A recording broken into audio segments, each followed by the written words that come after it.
13 billion years at the speed of light, 186,000 miles per second. It'll look back to 13.5 billion years, shortly after the very beginning. So there's a big, big universe out there to explore. And this is the next step in that exploration. And this time we go with our international partners. And indeed, our international partners are many. And you see on this mission, the European Service Module, once we get into orbit on Artemis 4 and start to develop Gateway like an outpost or a mini space station in lunar polar orbit, there will be many international partners, and those will be announced over the course of times. And those international agreements are being signed. Indeed, the Artemis Accords, setting the standards for how we're going to conduct ourselves in space, have already been signed by 22 nations. We do so at a time that it's a difficult time on the face of the earth in Ukraine for a very aggressive President Putin. Has a war going on there, and yet on the space station, our Russian partners, the professional relationship between the cosmonauts and the astronauts doesn't miss a beat, nor does it the two mission control centers, one in Moscow and one in Houston.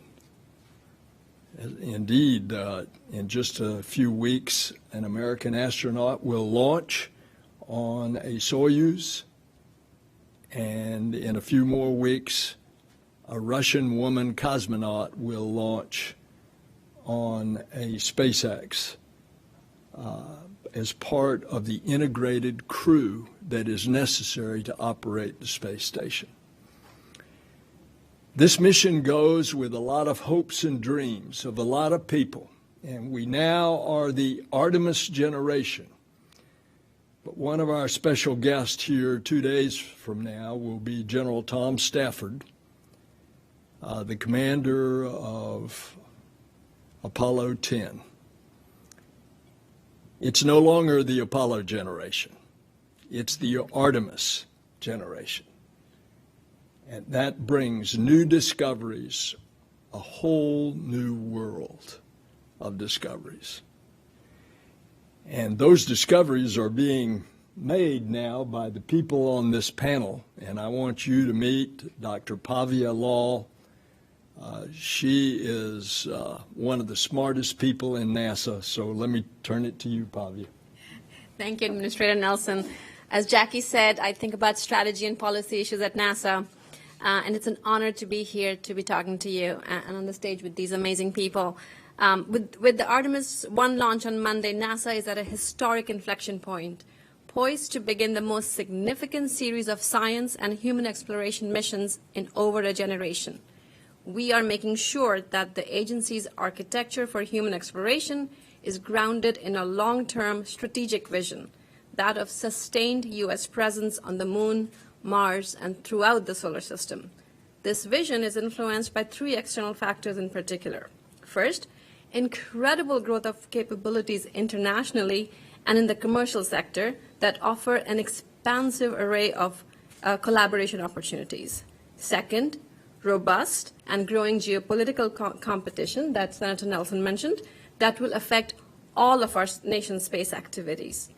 And third, a fiscal environment that will require us to optimize our resources, our workforce effort, funding, and timelines.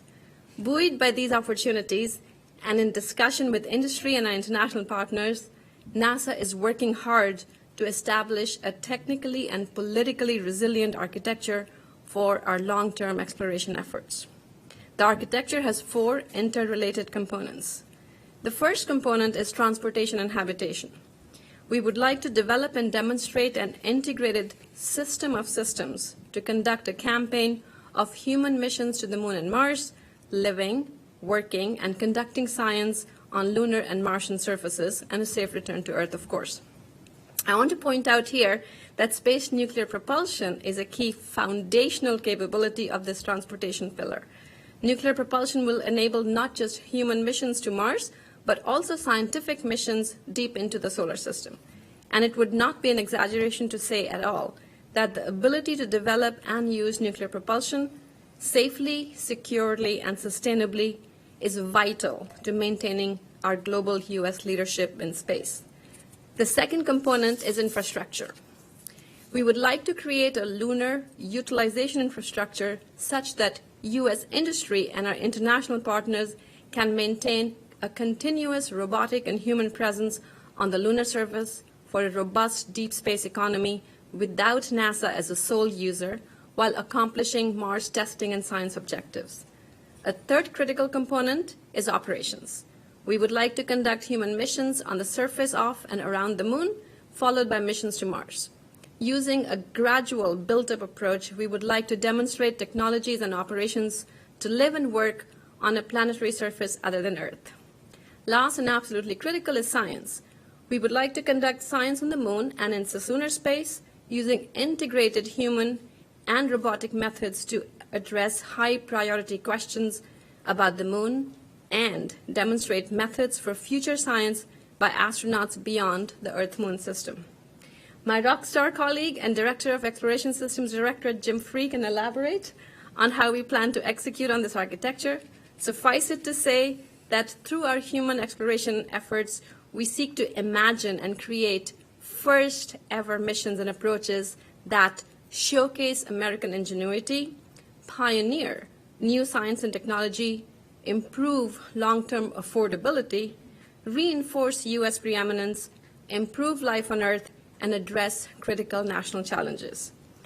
Let me end my remarks by saying that what we are starting with the launch Monday is not a near-term sprint, but a long-term marathon to bring the solar system and beyond into our sphere. I feel privileged to be part of this invigorating vision, and let me hand off to Jim now. Thanks, Bhavya.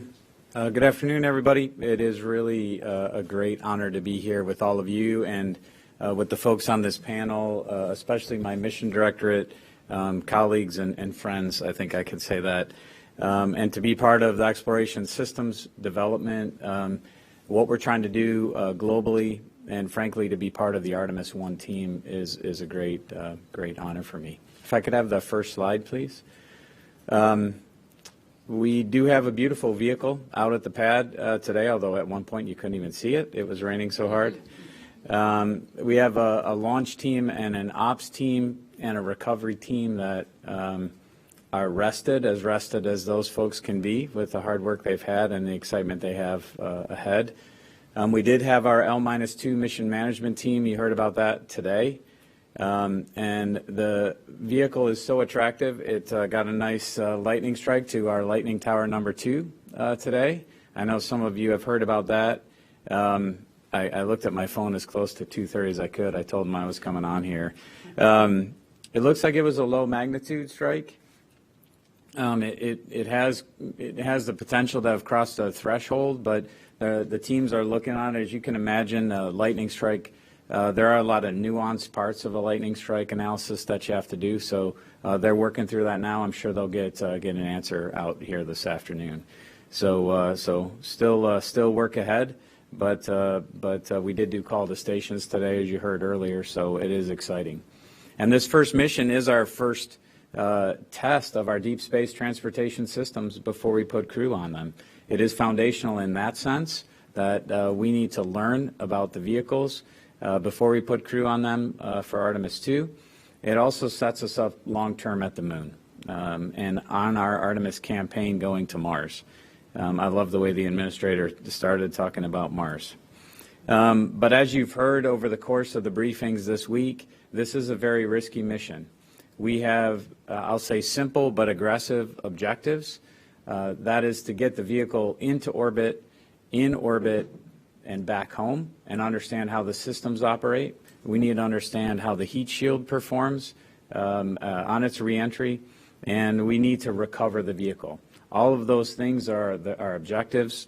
I'll say those 3 objectives. We do have a lot of things that could go wrong during the mission, and places where we may come home early, where we may have to abort to come home. That's how we test the system too. With that objective of getting the vehicle back, that is incredibly important as well. So we will be balancing risk, and I say we, look, it's the teams that are launching this thing and operating it and plucking it out of the ocean. Those are the folks balancing the risk, and we put systems in place to understand the risk and know the risk we're taking. But that risk is there because there's great reward on the other side.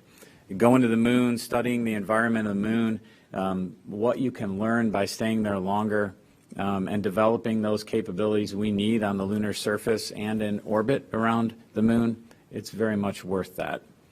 It's even more worth it when you consider what Artemis does here on Earth. We talk a lot about what's going to happen in the next 42 days, but the tech development, the investment in state-of-the-art facilities, advanced manufacturing, diverse businesses that can provide components to us, supply chain issues. I think you've heard about that along the way. Growing the aerospace field, which frankly I'm completely biased since that's the field I'm in.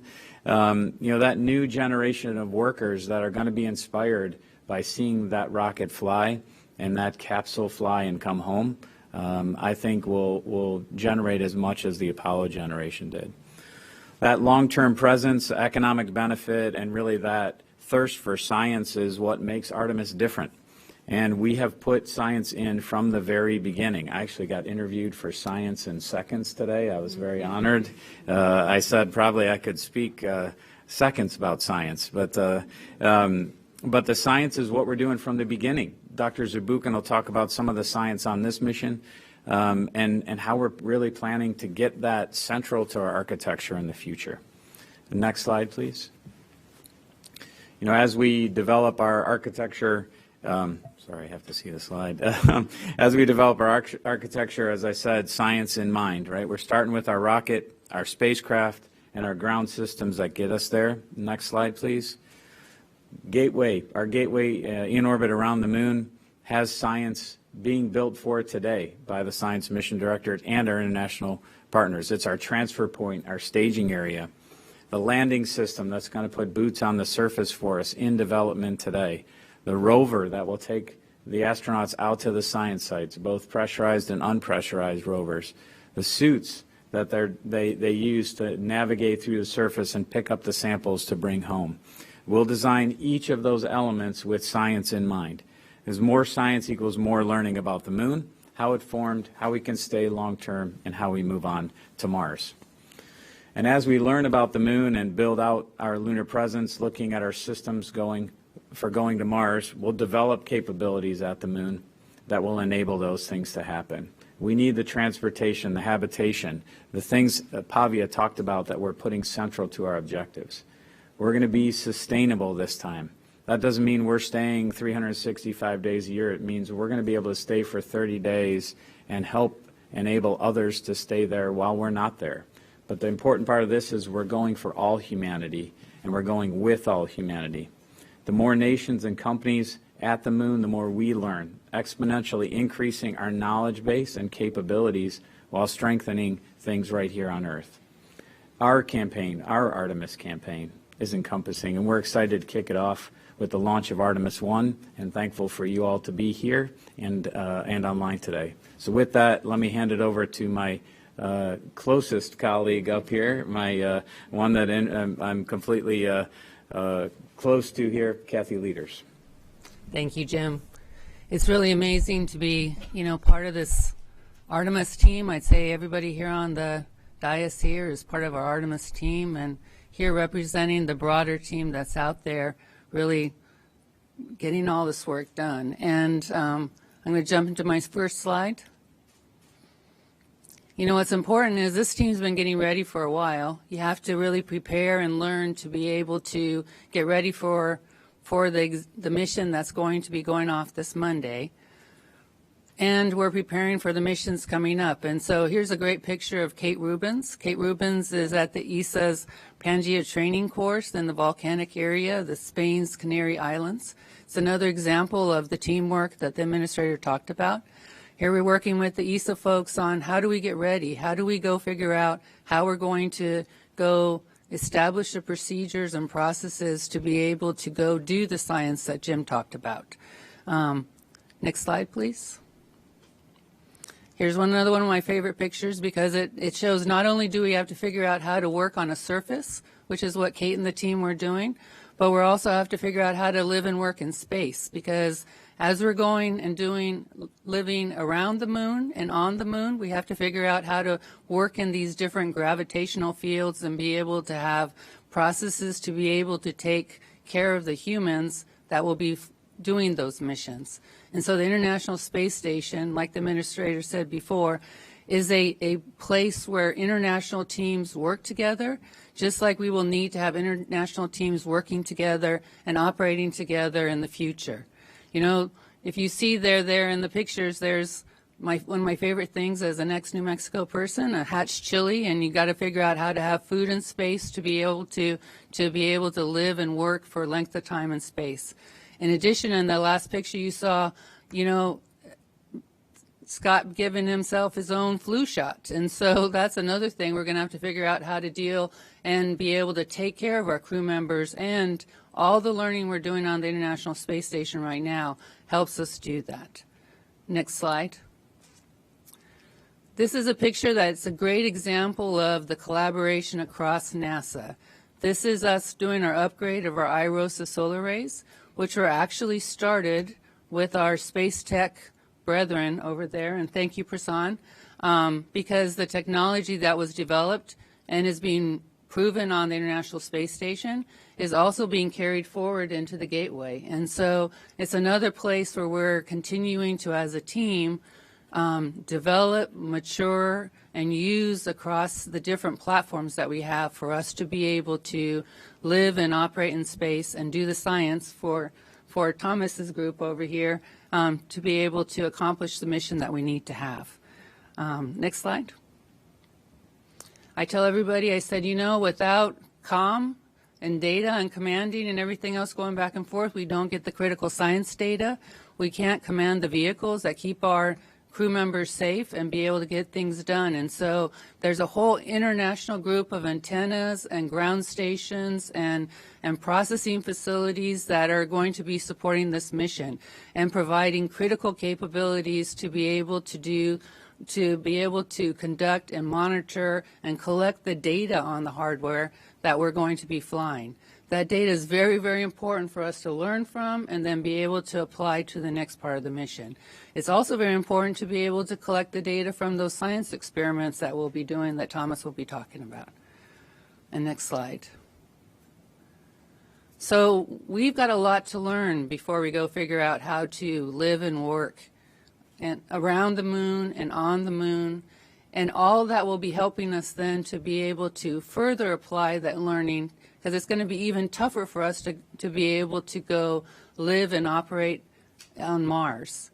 And so what's really great is that here I am with a team of folks that are going to help us go get there. And one of the most critical activities we have while we're doing it is to do our science. And so I'm going to hand over to Thomas Zurbuchen, who will be talking about the science we'll be doing on this mission and the importance of it. Thanks so much, Kathy. And you, of course, talk about that solar array, and I'm reminded that in about a month, DART will hit a little asteroid out there, Didymos, and it's, of course, powered by the solar panel, just like that, again, developed by Space Tech, and we're using it for the science missions as well. You know, the word that both of you are using, that really is the key of my notes, is learning. Yes, we're exploring. Yes, we're doing science. Yes, we're building infrastructure, but we're learning. And what I want to talk about is the learning of science. And I could talk about the robotic missions, including the ones that have mapped the moon for, frankly, over a decade, Lunar Reconnaissance Orbiter, others that are there and have done amazing work. But I want to talk and kind of go back and look at human exploration. And the first image gives you my favorite picture of human exploration. If you hang out with me, you know that picture, which is a picture of, first slide, please, is a picture of Buzz Aldrin standing next to a science experiment, which is a little foil, an aluminum foil that's correcting the solar wind as it's coming down at about 400 kilometers per second from the backside. You see the shadow going forward. That, of course, was collected, brought back to Earth, and it's the kind of science that was done on Apollo. What is so important to me, and what the next slide shows, is that we're going to a moon that is very different than the moon we left with the Apollo program, because science doesn't stand still. We learn a lot of stuff about this moon, and here is just one of the indications of it. It's, of course, a measurement by the Moon Mineralogical Mapper on the Indian mission in 2009, and, of course, in a paper of 2018 that shows water resources. Two of the CubeSats that are launching with Artemis 1 will map that water at different ways. One using kind of epithermal neutrons, the other one using IR to go look at mapping those resources that are there.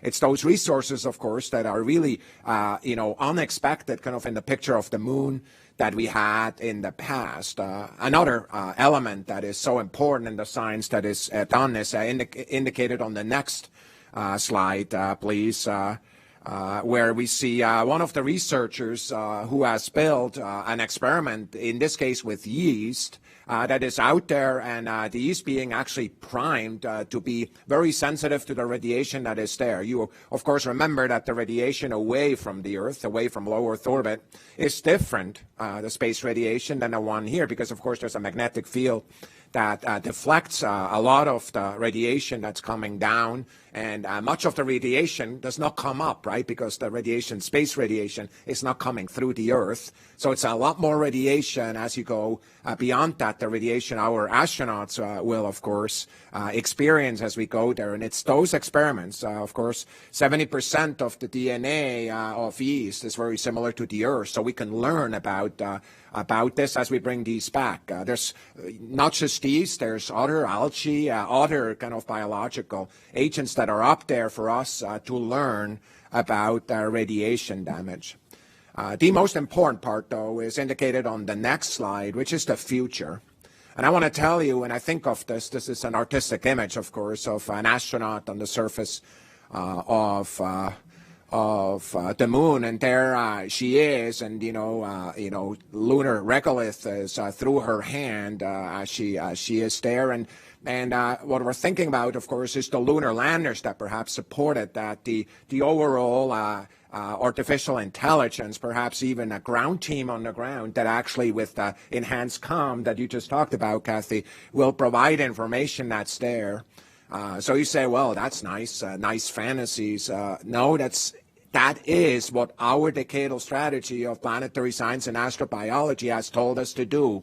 Precisely those kind of robotic human science that are prioritized for the first time by the national academies. And frankly, just last week, we listened to a presentation, all of us up here, kind of that decadal coming back with these priorities. And there's a lot to learn, but we're excited. And Artemis 1 is really the starting point of active learning of that human exploration and context of the moon, as I said, that is very different than the moon that we left the last time we were there many, many years ago when I was a little kid, and I don't have any recollection of that, and neither do most of people on Earth. So that's what we're going to do. Now, tell us about space tech, Prasun.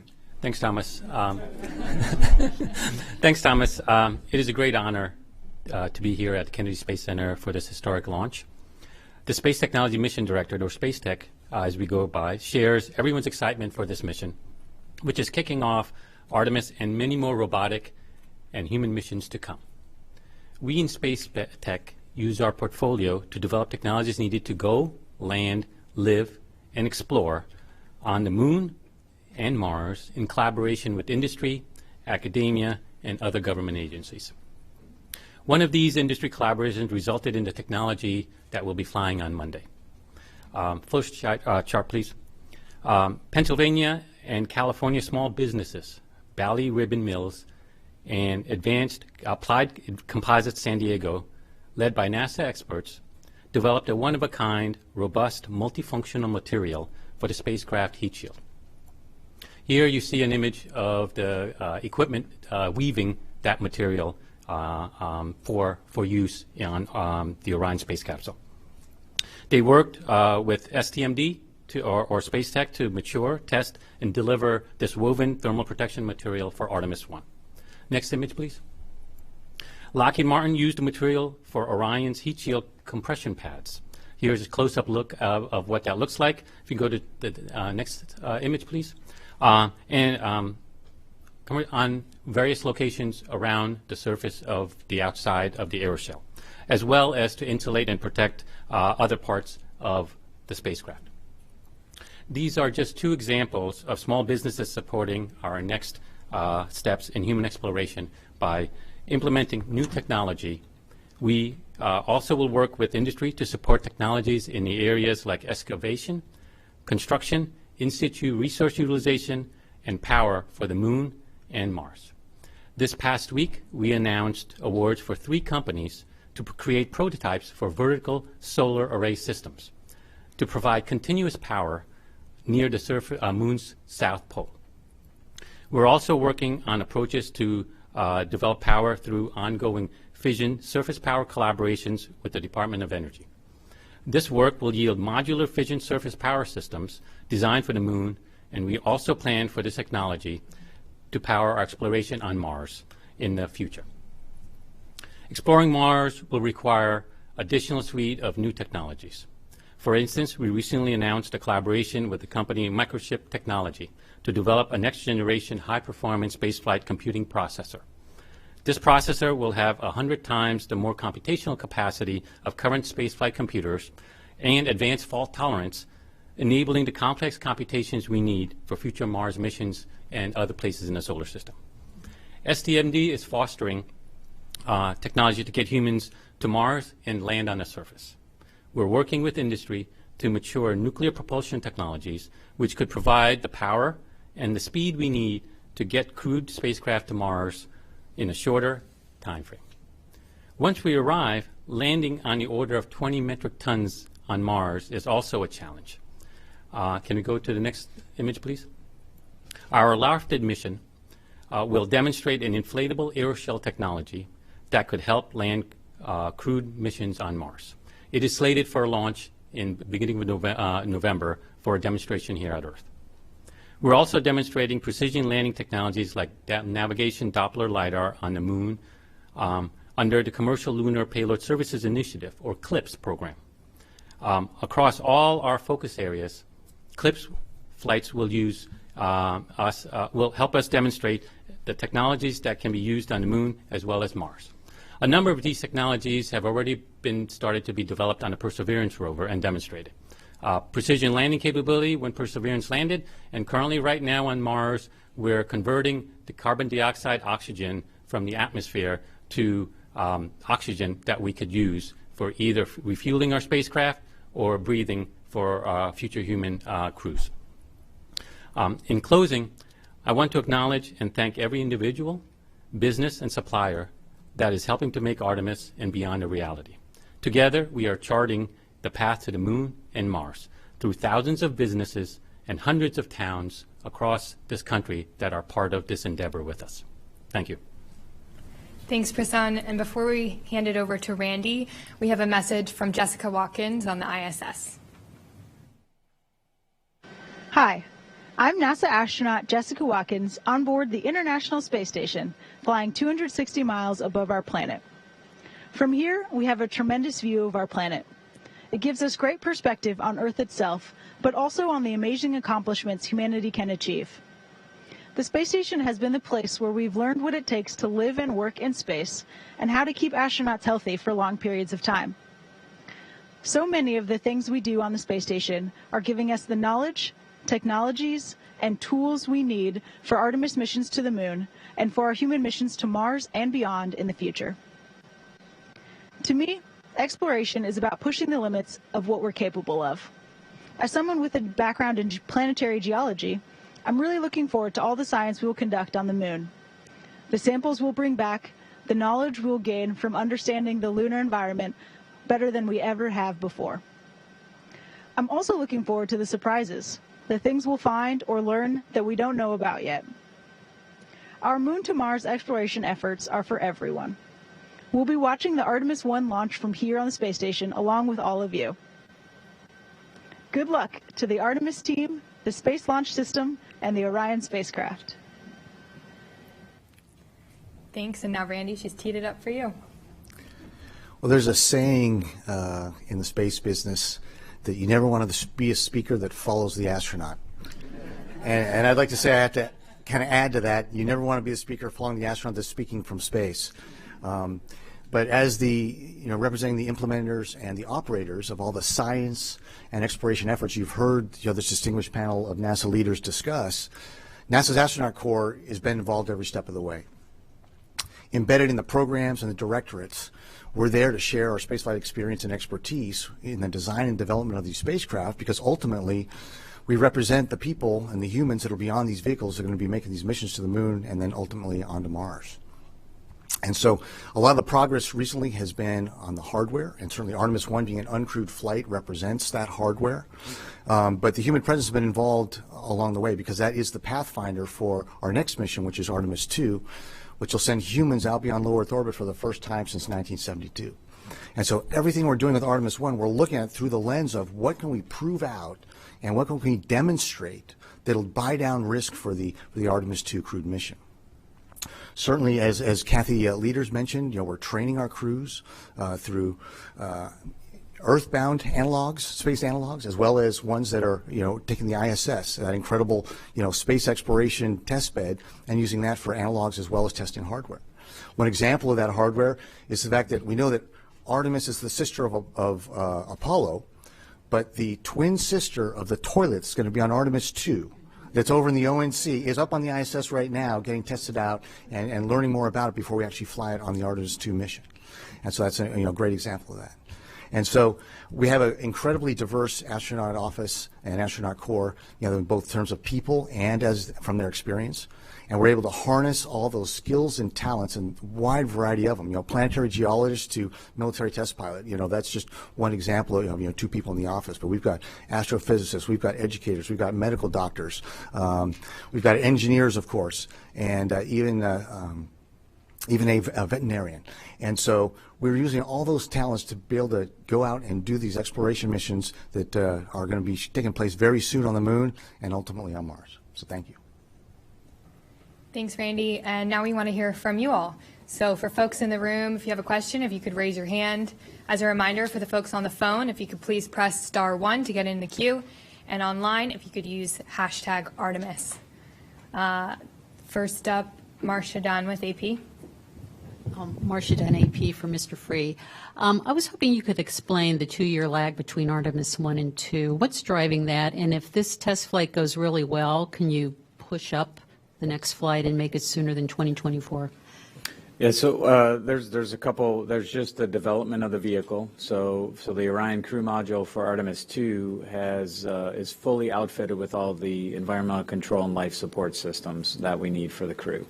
So the development of that and the integration of it is complex and is one of the things that is driving the time between. The other is we're reusing our avionics boxes from Artemis 1 on Artemis 2. So we need to get the vehicle back. I talked about our objectives, getting the vehicle back, getting those boxes out, and retesting them. We have to send them back to the vendor to retest them, then getting them back and putting them in the crew module, and then putting everything else around it that needs to be installed, and getting the vehicle tested and ready to go to be delivered.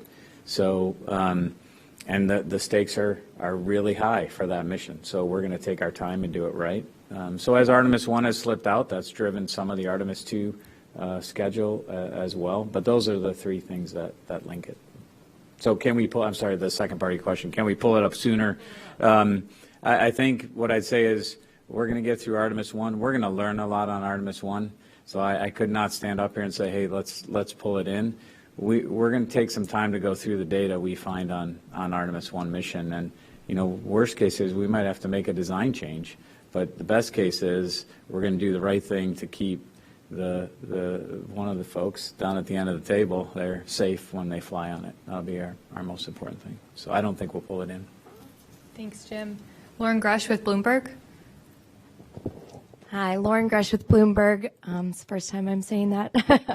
You talked a lot about sustainability. I was wondering if you could be more specific about what sustainability looks like on the moon. Can we say that that is a habitat, a base on the lunar surface?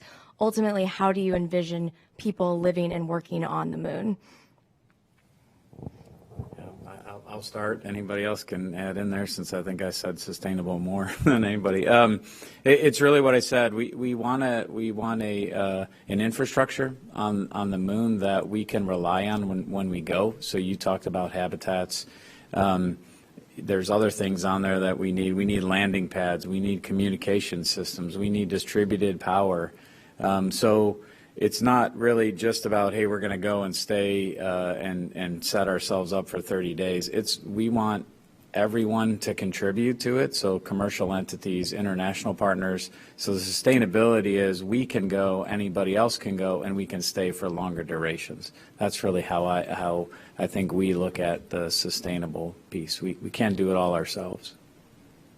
Yeah, people tend to think about the crewed piece of it, which is important, but we also, when we start looking at operating, it's how do you meld the crewed piece of it, and then what Thomas was saying, the uncrewed piece of it in some ways to optimize science and technology development that we are hoping to get done, and optimizing the use of the infrastructure up there for our missions and mission purposes.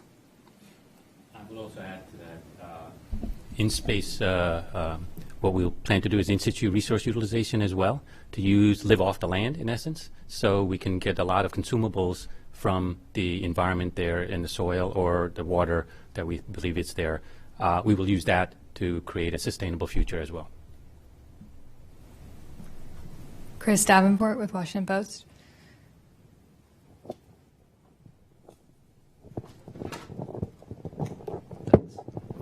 So just to follow up on that, for whoever wants to take it, there's a lot of talk about the astronauts and the rockets, and that gets a lot of the attention, but things like distributed power and dealing with ISRU and regolith, all those problems, I just wonder, do you feel like you're investing enough in those programs to create the sustainable presence? I don't mind starting, and I think Prasun can probably talk about some of the other. From my perspective, we have to put our plans together now for what we need as we develop the architecture. So we need to put in our budgets today the surface habitation that was mentioned earlier. We need to put in the budget today the rovers that we need to get out and do the science. So that's why when we plan the Artemis missions, we're planning them kind of in, I'll say, in chunks. Right? We need to get this done so then we can put our budget plan together. And then what feeds those elements that we bring down are the technologies that are developed in STMD. So are we doing enough? I would say I'd love to be doing more, but we also have to be realistic with the development that we can take on, that we can do in partnership with other countries and other entities, and then how fast the technology can be built as well. So Prasun, I don't know if you want to follow on to that. I would add, so we are making investments now. We have plans for all the various different types of technologies to develop so that we can have the infrastructure in place. Power, it starts with power. Power enables you to do everything. So we need to be able to have sustainable power on the surface. And you mentioned, I mentioned we awarded 3 contracts just last week to start to getting that capability. We're developing modular power systems, fission-based, that will also increase the amount of power. And with that, we have plans for doing a pilot plant for in situ resource utilization, where we will excavate and process the regolith and or the water to get consumables that will be useful for us in the future for all our activities. And so we are laying the foundation for all the different systems that are needed, communications, for example, structural, advanced manufacturing to do autonomous structure building on the surface. So all these things we are making investments on. And sure, We'd always like to do more than with higher budgets, but we are starting that process now. Also, if I could add to that, we're also thinking creatively about how to bring commercial entities in as bigger partners. So not just buy their technology, but think about buying power and some of those as services. So it's a range of options that are being considered. Jeff Faust with Space News.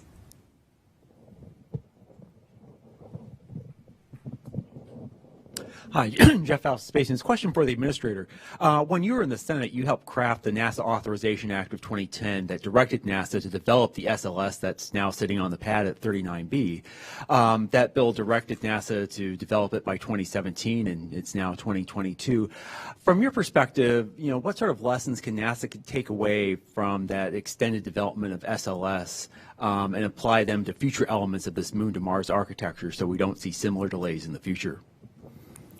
That legislation, now law, also directed the development of the commercial activities in space, and we have seen the extraordinary successful commercial crew, commercial cargo to orbit under Kathy's leadership. And the combination is what has been described to you today. Now, your essential question is, what do you do to stop there being cost overruns and overruns on time? I would simply say to you that space is hard, and you are developing new systems and new technologies, and it takes money and it takes time.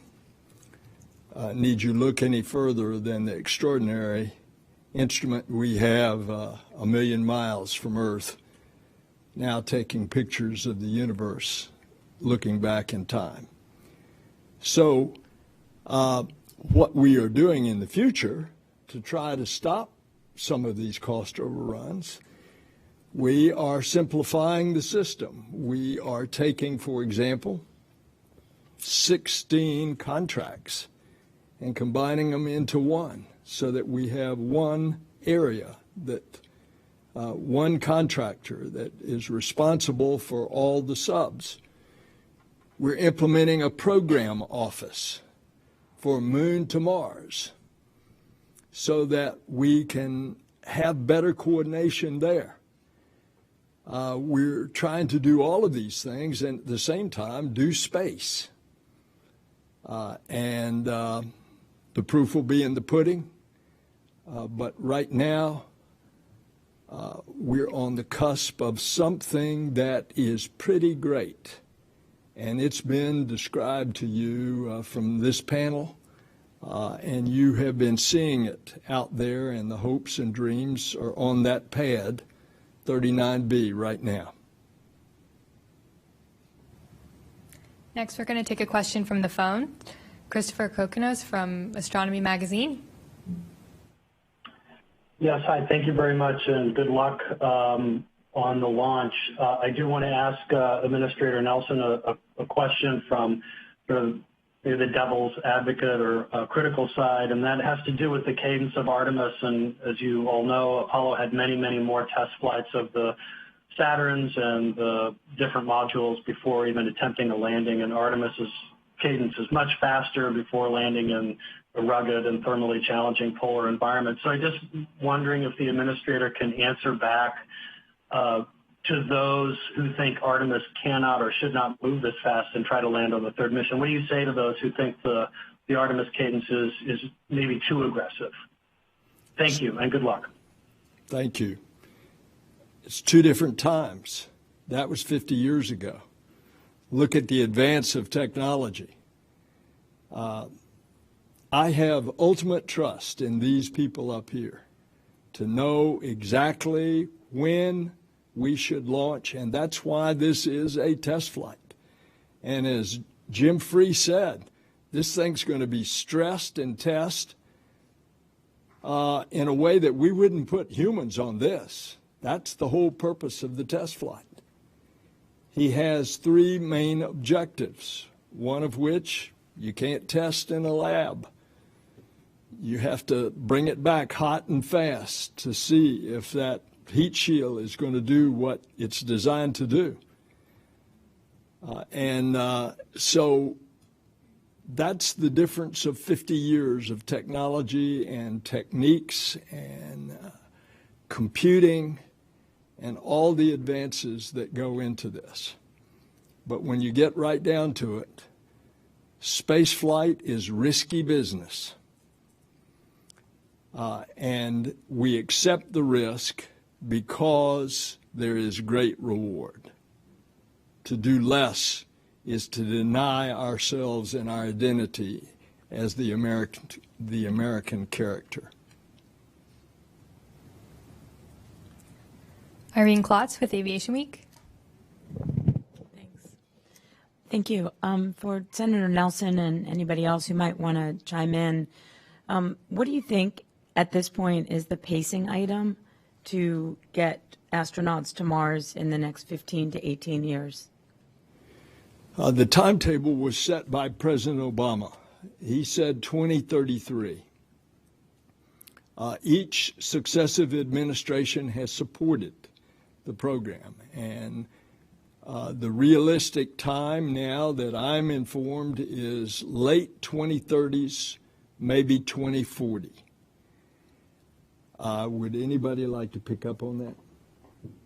Yeah, I mean, I would just say the pacing items are environmental control and life support. We're doing testing on ISS to try and buy that down today. Radiation protection for the crew. Obviously, the effects are a lot different, as has been said, outside of low Earth orbit, and entry, descent, and landing. I mean, we've landed, I'm probably going to get wrong, 1 metric ton, and we have to land like 15 to 20 to get humans down there. So, and those tests are much like things we can do them back on Earth, like lofted that Prasun talked about, but that technology has to be developed. And I haven't even mentioned propulsion yet, but because everybody, that is the kind of, everybody jumps to propulsion, but the 3 things I mentioned have to be solved as well. So to me, those are the pacing items. A lot of that work is happening on ISS today with funding out of our organization for the life support system. There's radiation protection things going on, entry, descent, and landing. So those investments are starting now. But to me, those are the 3 that I would highlight outside of propulsion.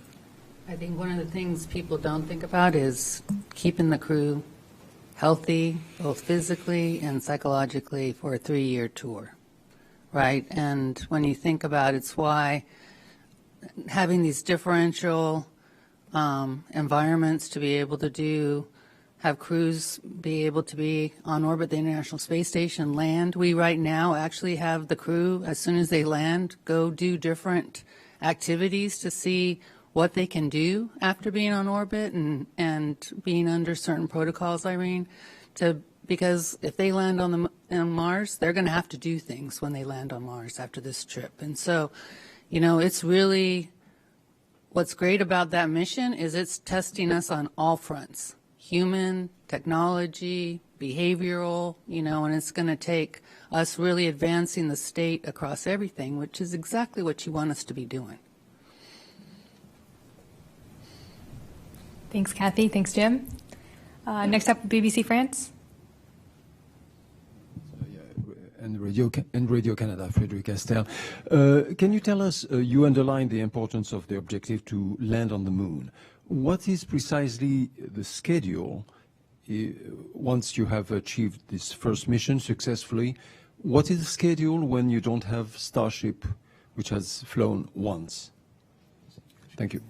So, we to land on the moon, we have to have the systems will be tested on 1. We have to have Starship, and we have to have our suits. We have a development plan, a contract with our human lander company, SpaceX, that has development milestones in it and technology development milestones that we work and we monitor with them along their development path. And our team understands the challenges that they have, and when they launch Starship, we'll be there with them, watching them develop the technologies that they need to. I don't want to lose sight of the fact that we also just awarded our spacesuits contract, which is just as important. Starship could be ready, and if our suits aren't ready, we're not going to land on the moon. And the inverse is the same. If our suits are ready and Starship isn't. But I will tell you that when you get beyond Artemis 3 and you start lining up Artemis 4 and 5, we have a lot of development to go through, and a lot of things have to come together for the mission. So we've got to get used to the fact that some things are going to go slow, some things are going to go on schedule, and some things are going to go fast. But they all have to come together ultimately in that mission. My confidence comes from the fact that we have a human lander team that is, I believe, the best people in the world to understand landing on the moon. And we've entrusted that role with them, and we have a contract to SpaceX to deliver it, and it's their job to deliver to the contract that we need. Just can you tell us if 2025 remains realistic? That's still our goal. That is still our goal. So I talked about SpaceX. We have those development milestones. We just awarded the suit contracts. Part of the way the contracts work for suits is we put task orders out. We just, August 5th, I think, got the first task order responses for exploration suits that have a schedule laid out in those. The team is trying to work with the contractor to put that task order in place, and we'll hear from them I'm sure in the coming month, pending what the next month looks like when we launch on Monday. But short term, we have our structure is the administrator talked about the Moon to Mars program office that we've been directed to put in place by Congress, but we have a org structure today that there's one person I can go point to and say, tell me how things are going on Artemis 3. And that person is tracking all the milestones that need to come together for that. We're still hopeful to make it there in 25. Thanks, Jim. Marcia Smith, Space Policy Online.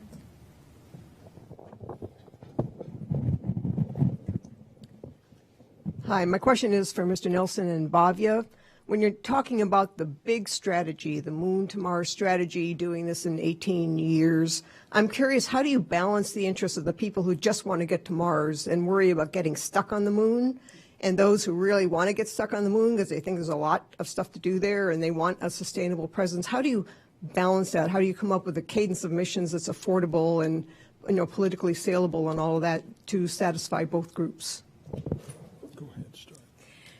So that's an awesome question, and that has been the tension throughout. And in fact, that's one reason we've kind of gone, from Moon to Mars to Moon. And this administration obviously supported the continuity of staying on course.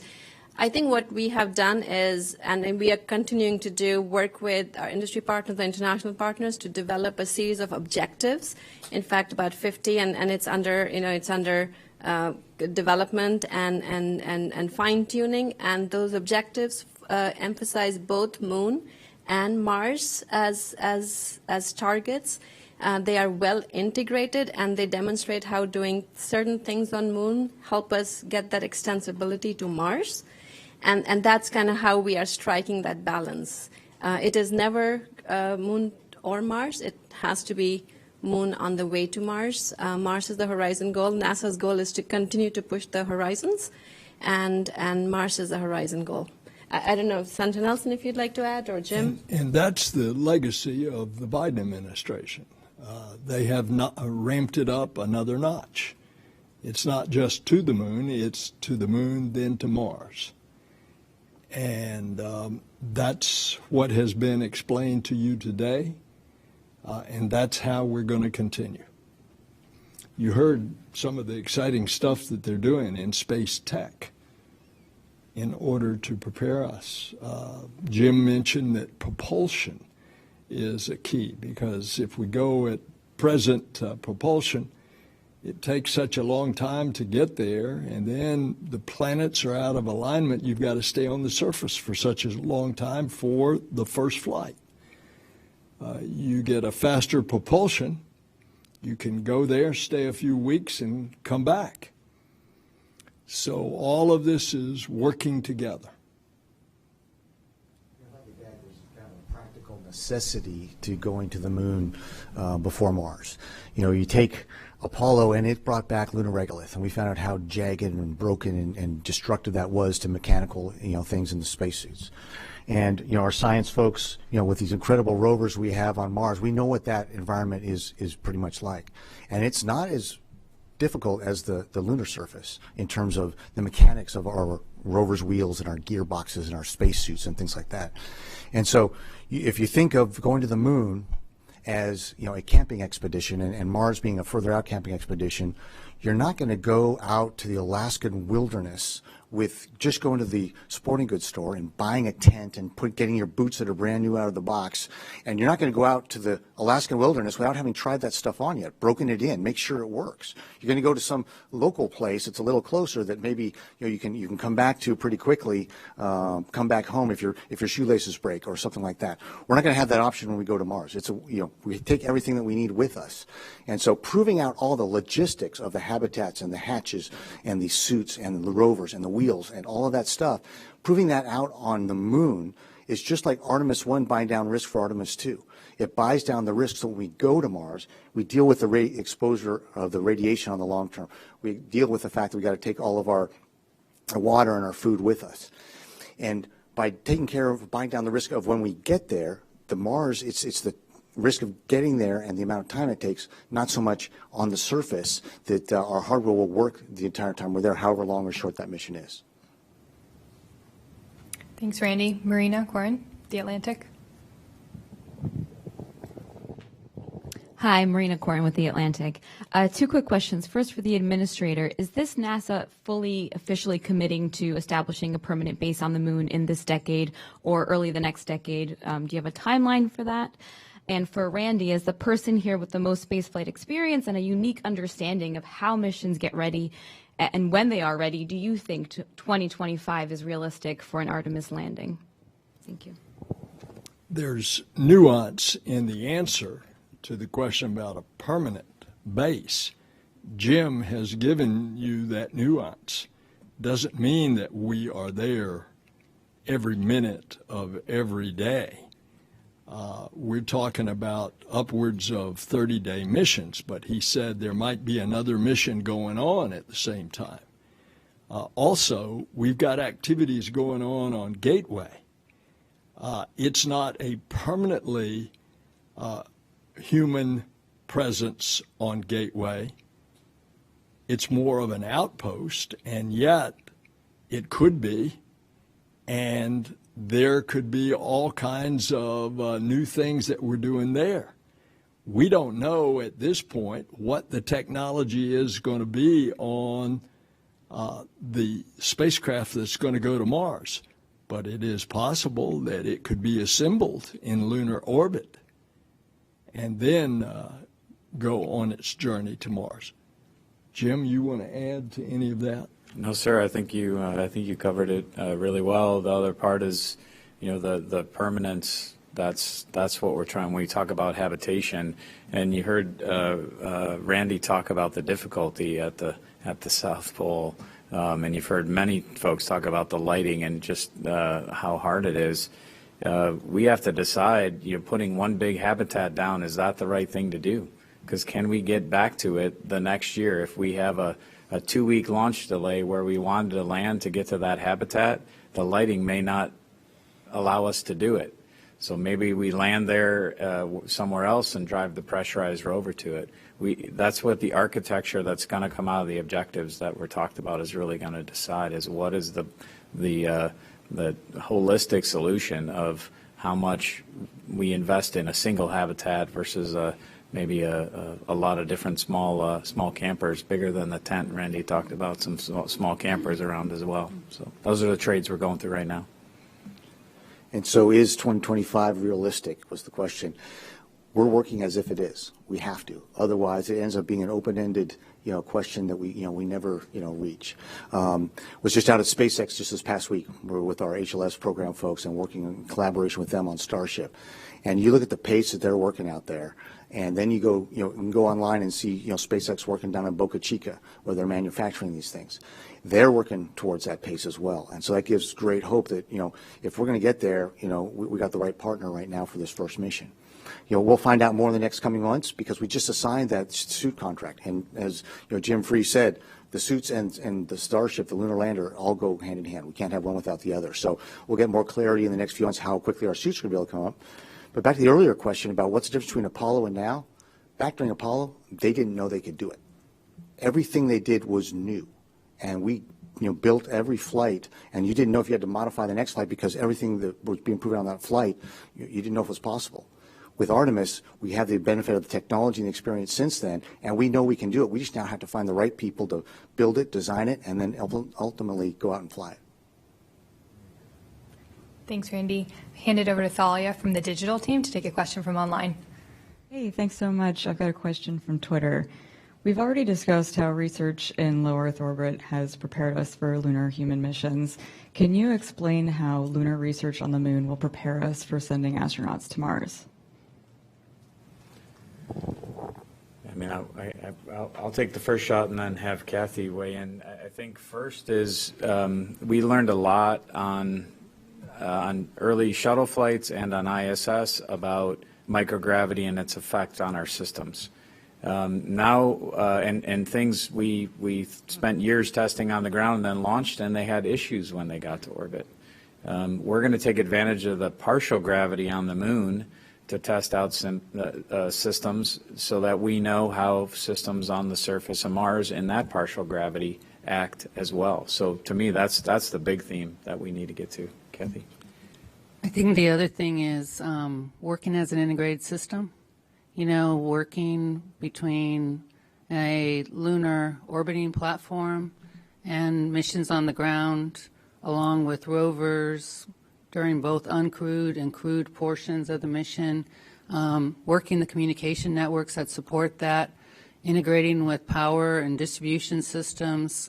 We have not operated, and it goes back to the same thing that Randy said, we have not operated at that level with that 3-day delay, and us getting ready to operate like that then also gets us ready to be able to figure out what are the key aspects of how that operation needs to work to get ready for then applying that when we go to Mars.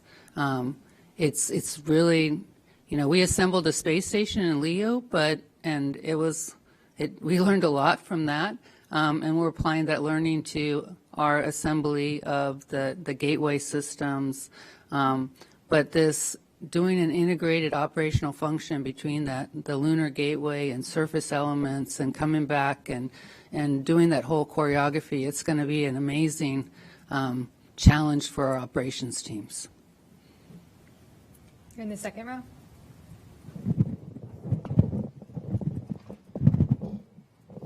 Nicole Mortellero, the Canadian Broadcasting Corporation. I guess this actually is a question for you, Jim. I know you said earlier that you wouldn't move Artemis 2 up. However, let's say, for example, you couldn't do a translunar injection and you had to do a free return. Would you consider moving Artemis 2 up as a second test? Yeah, I think we need to look at how we achieved all the objectives. That heat shield is such a critical test for us.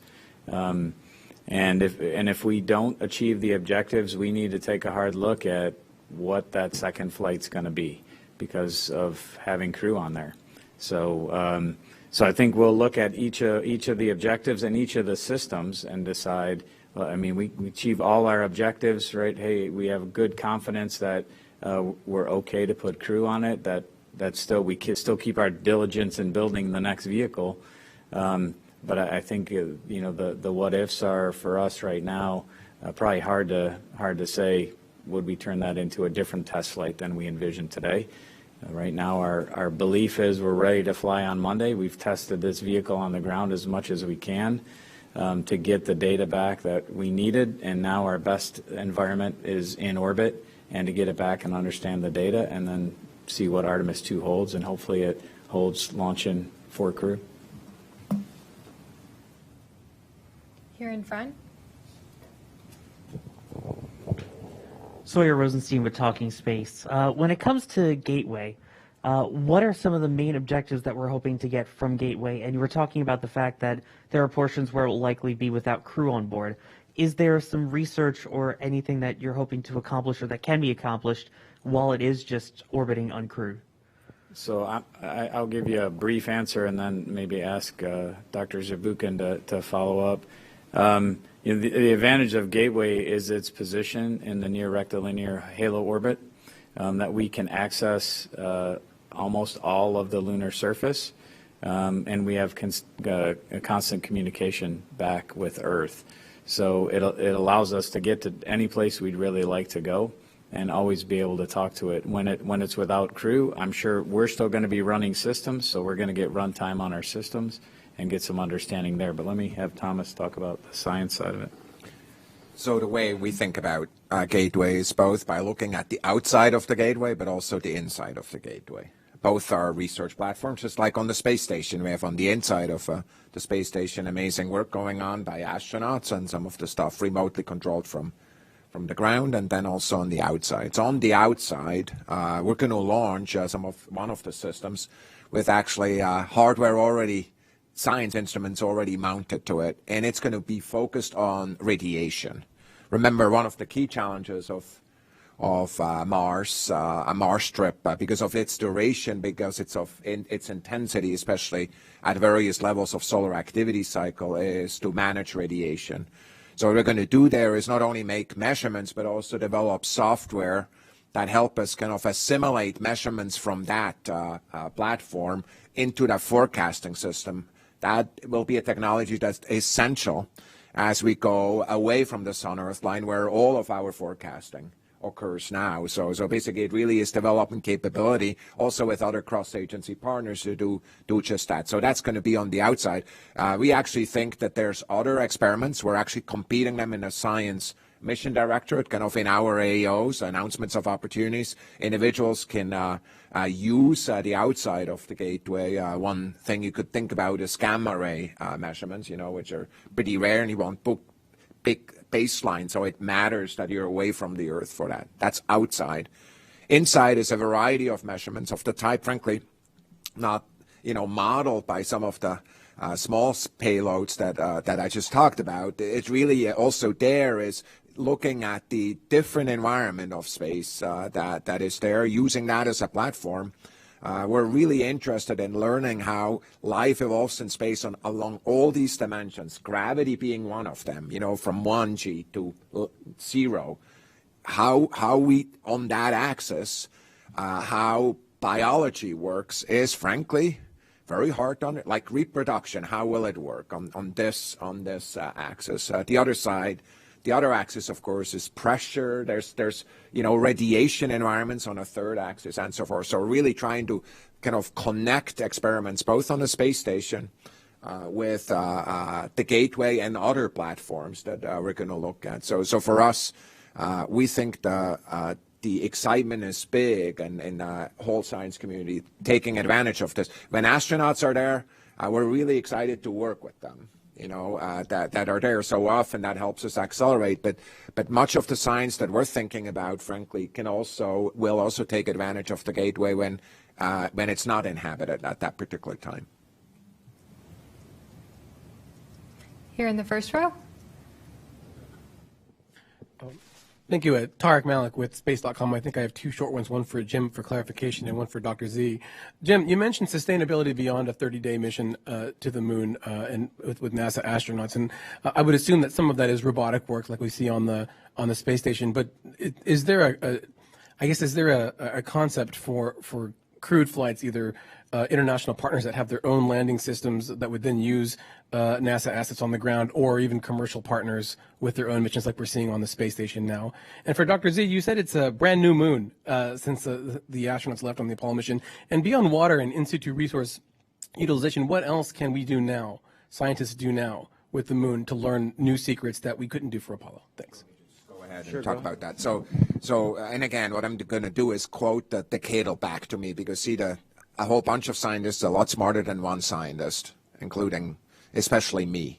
So what they're talking about there is talk about the volatiles, but also talked about the modern models of solar system evolution that have some kind of open issues and things that are floating relative to the timing of a phase in a solar system evolution we consider really important, where large planets migrated, which led to a great bombardment, as we call it. At the timing of that, the kind of in time is embedded on the far side of the moon. That's where it's the right place to go look at that. I think the other thing I want to talk about is some of the processes that relate to what we call space weathering. So it's not the same as space weather from the sun with storms and so forth.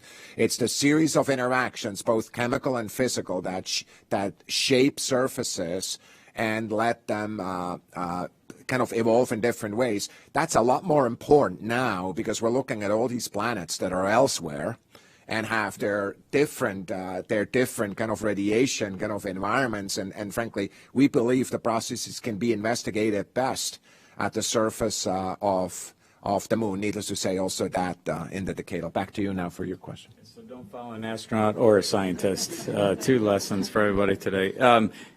Yeah, that's exactly what I was referring to. Is our hope is that through the objectives that the senator and Bhavya have talked about, that we can build infrastructure and things on the moon for other people to use. We had objectives workshops, both with industry and academia here in the U.S., and then we had an international one where we brought everyone together to talk about objectives so that we can lay out a plan where other people can use the things that we have capability, that we've built and our capabilities, and we can take advantage perhaps of other countries or entities on the moon to further our missions and make them more scientific rich or more expansive of the lunar surface. Micah Maidenberg with Wall Street Journal. Hi there. Associate Administrator Lal, you talked about making the architecture politically resilient. Could you elaborate on what you meant by that? Yeah, I mean, it's a simple explanation. Something that just doesn't go, 180 every time an administration changes, or something that is not solely driven by political considerations. So we just want stability in our space program. We want something that we continue to make progress and not just go back and forth. I think that's what I meant, but if Senator Nelson or Jim, if you would like to elaborate further. And I think that's what you've seen and what we've talked about. For example, the Moon to Mars program. It was accelerated by President Obama. He set the goal of Mars. That has continued through every administration since.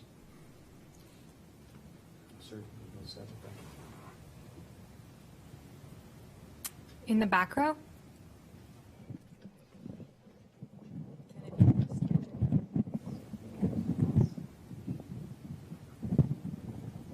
Hi, Ken Kramer, Space Up Close. Thank you for doing this, and good luck tomorrow. I want to ask about Artemis 2. It was mentioned also at the previous briefing it's just going to be a lunar flyby.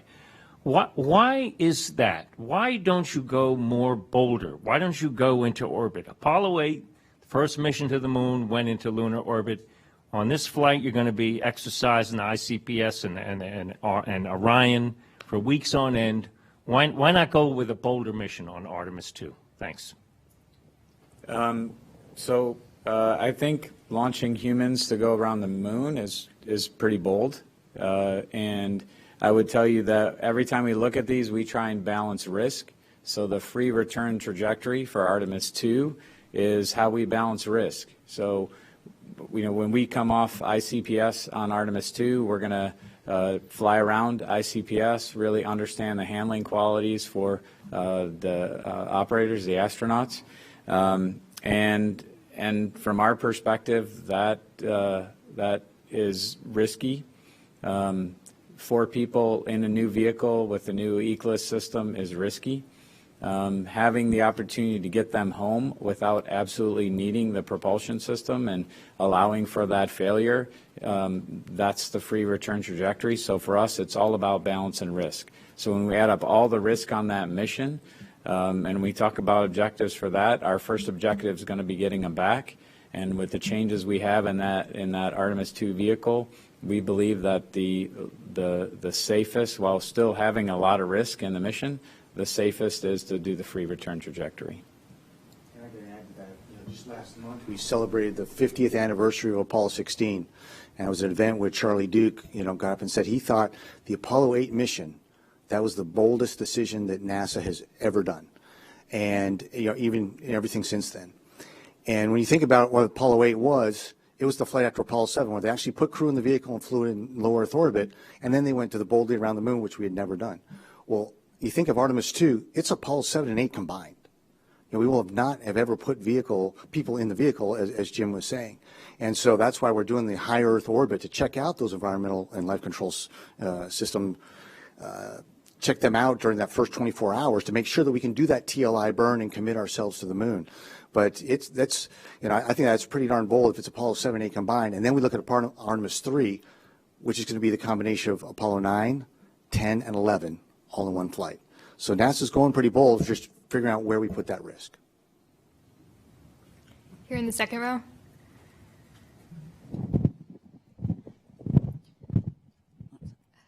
Nicole Mortellero, Canadian Broadcasting Corporation. We did touch on Lunar Gateway, and I wanted to ask if you could, Jim or whoever could, talk about your international partners and how it will be built, for example, with the Canadarm3. Right, so our international partners are on Artemis 1 today with the ESA service module and a number of the CubeSats. So we're starting with international partnerships like we're starting with science. So Gateway is, the international partnerships there are truly incredible. The ARM, which will help us, much like the ARM on ISS has evolved to help us with operations. We were talking before this, Randy shared about the AI interfaces that are going to be used for the ARM, which really expand our capability when we don't have crews present. We'll also have the Europeans will be providing the International Habitation Module that will be on there, the Esprit refueling module that has participation throughout Europe. The IHAB has JAXA, the Canadian arm. We're talking about other contributions for Gateway around the airlock with our international partners. So that is the hub, no pun intended, really, of what we're doing comes through Gateway, and I think it's built off of the success that we've had on ISS and learning to work together and learning to expand our partnerships. Kathy, you have anything to add about how it's connected with ISS? Oh, I think, when we talk about the continuum of space exploration with our partners, people talk about how it started with Station and goes through Gateway and then continues through the lunar surfaces, and honestly wants to continue through the journey to Mars. So I really feel like, the International Space Station's been a great endeavor to start this alliance of space exploration for the world, and it's really contributed to us to continue to find ways to have multiple folks partnering together in a way that gives us a massive amount of capability for each of the nations that are involved. Unfortunately, we're coming up on the end of our time here with you. We have time for one more question. There in the back.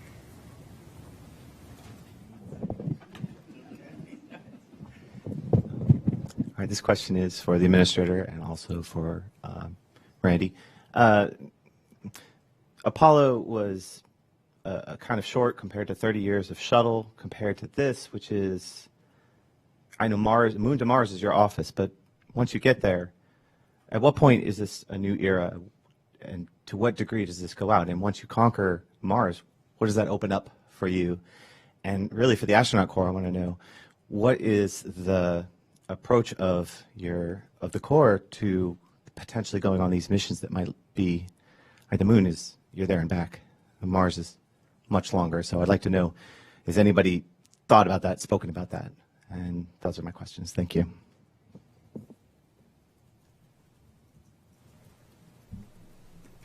You want me to start off? Yes, sir.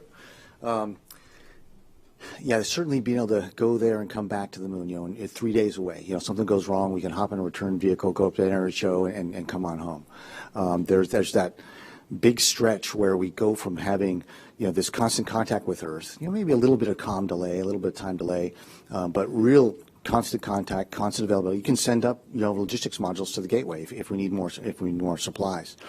And as Kathy Lueders was mentioned, how we're using ISS to kind of look at beyond just the hardware aspects, it's going to be a big difference when people are on a Martian vehicle and we go out beyond that point where you can no longer have constant contact with Earth, where every conversation you have is you recording something, sending it, and getting a recording back. I think that's going to have a profound, psychological impact on the crews. And these are things that's why we do these analogs out in the extreme areas on Earth, and we're trying to do more with ISS to expand and challenge the way that we do operations. And so certainly we're all up for it. We've used the NEMO underwater experience on Aquarius on our NEMO missions to live down there for weeks at a time. And the one that I was on, we actually had a comm delay of 20 minutes. So we actually practiced these types of things. But I think of my experience on ISS where for 5 months I saw 6 human beings and listened to 6 human beings live. Can interact with 6 human, myself included. And it was so different when I got back to Earth. And I found that, when I saw people that I'd known for years, it was tough to recognize, put the face with the name. There's just something that you're not around it. You're not practicing that capability and that technique every day. And so when I think about now having, however many people are on the crew, those are the only humans you see and interact with live for years at a time.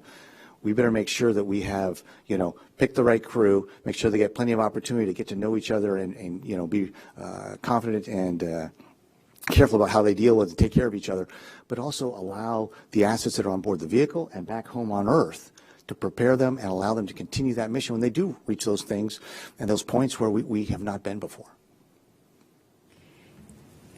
At the core, your question is sort of what happens after Mars. And at the very highest level, our goal isn't just to go visit a place, right? It's to bring the solar system and beyond into our economic realm, right? And that isn't just something NASA does. Obviously, NASA is a leader there, and we think about it, but, all the people in the room, all the people watching, the entire global space community, all of humanity thinks about this, right? So it's, in a way, it's sort of saying, what happened after the Lewis and Clark expedition? Well, there was so much that happened after that, right? So it's sort of the same analogy. Obviously, it's harder. We don't have the same sorts of resources, but we have even more resources. And we think about it at NASA on a daily basis. I know there's those in the space community that think about it. We want to learn to live off the land. We want to learn to live off the land for the long term. And those are the sorts of things that we want to do after Mars. Pretty incredible. We're actually going to just do one more. Sorry, Jim, right in front. For taking my question. Jim Siegel, I'm with NASATech.net. I wanted to go back to the comment that Senator Nelson mentioned at the outset about going to Mars and going to the moon. I find it pretty easy to describe to my readers why we're at the International Space Station, all the benefits, the hundreds and hundreds of benefits that we have gained as a society, not just as astronauts.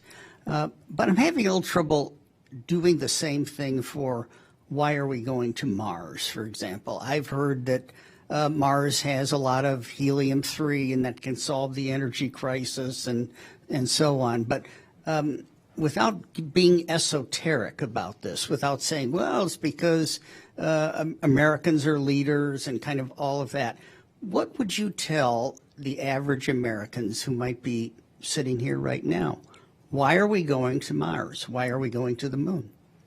This is what I would tell them. First of all, we are explorers and adventurers as a species. That basically is the fulfillment of our destiny. But in that exploration, we're going to learn new things and develop new things that is going to improve, just as it's been under our space program, our lives here on Earth. Last week, I was in Kansas. I was with a corn farmer where we are giving him real-time information on the moisture content of the soil in this crop and next to it, that crop, so that he knows what to plant. Those instruments, obviously, for example, can pick up disease and pick up disease in forest, which then becomes susceptible to fire. That certainly is going to help our life here on Earth. And those are things that have come out of the space program, things that we can't even think of. But there's more.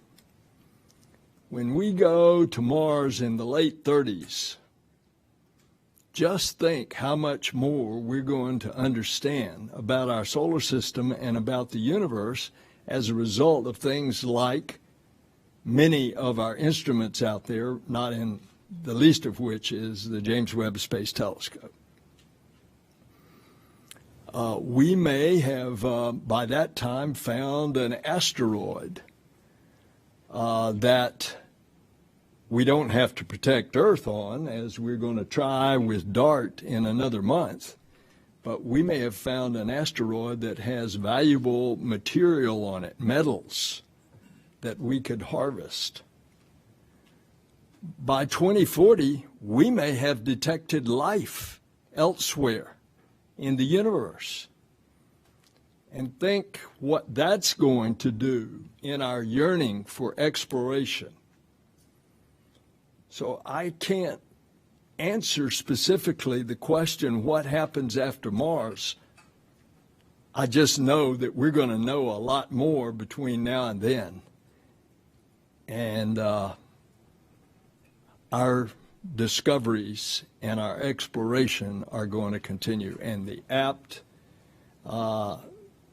analogy was given by Bhavya. When Thomas Jefferson sent Lewis and Clark all the way to the Pacific coast, look what happened as a result of that exploration. And we are the beneficiaries of that today.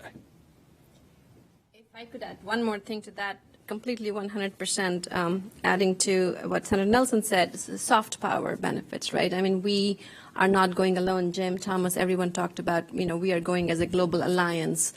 And the soft power benefits of our space program are really incalculable and priceless, and just so important as we move forward, in a competitive environment in the world. I want to thank you all for your time and your great questions. I think we're all buzzing a bit with excitement. I'm personally wearing green for go, but before we launch, we have some great coverage for you. Tune into NASA TV tomorrow for a countdown pre-launch status briefing at 9 a.m. Eastern. And then coverage begins at midnight tomorrow night with tanking, and will be live on our launch broadcast at 6:30 a.m. bright and early on Monday morning. So thank you again, and go Artemis.